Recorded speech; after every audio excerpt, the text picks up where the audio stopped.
សូមជម្រាបសួរពុកម៉ែបងប្អូនទាំងអស់គ្នាសូមស្វាគមន៍ដែលបានចូលមកកាន់ការឲ្យតម្រុយឆ្នោតយួនរបស់ Channel ពូឆ្នោតរបស់ Admin ថ្ងៃនេះ Admin មានលេខល្អៗសម្រាប់ចែកជូនពុកម៉ែបងប្អូនទាំងអស់គ្នាយកទៅផ្សងសំណាងឆ្នោតយួនថ្ងៃទី17 ខែមករាឆ្នាំ2026 Admin មានលេខតូចនិងលេខធំសម្រាប់ចែកជូនពុកម៉ែបងប្អូនទាំងអស់គ្នាដោយមិនគិតថ្លៃនោះទេមុននឹងចូលទៅកាន់តម្រុយ Admin សូមឲ្យពុកម៉ែបងប្អូនទាំងអស់គ្នាជួយចុចជាវ Subscribe ឲ្យមេដៃនិង Comment ឲ្យ Admin ម្នាក់មួយផងទុកថាឲ្យកម្លាំងចិត្ត Admin ដើម្បី Admin ចេញនៅវីដេអូតម្រុយថ្មីៗសម្រាប់ចែកជូនពុកម៉ែបងប្អូនទាំងអស់គ្នាជាបន្តទៀតឥឡូវនេះពុកម៉ែបងប្អូនទាំងអស់គ្នាយើងចូលមកតម្រុយតែម្ដងចំពោះ3លេខឬ3លេខគុណ Admin ឲ្យគុណលេខ258គុណ784គុណ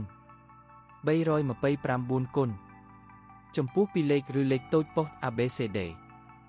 Admin ឲ្យលេខ25 84 32 89ឬឯលេខអូសខ្ទង់ Admin ក៏ឲ្យដូចគ្នា Admin ឲ្យអូសលេខ30អូសនិង80អូស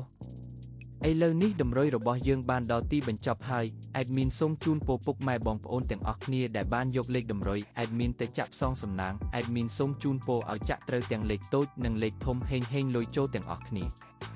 ជួបគ្នាថ្ងៃស្អែកជាមួយ Admin និងតម្រុយថ្មីជាបន្តទៀតសូមជម្រាបលា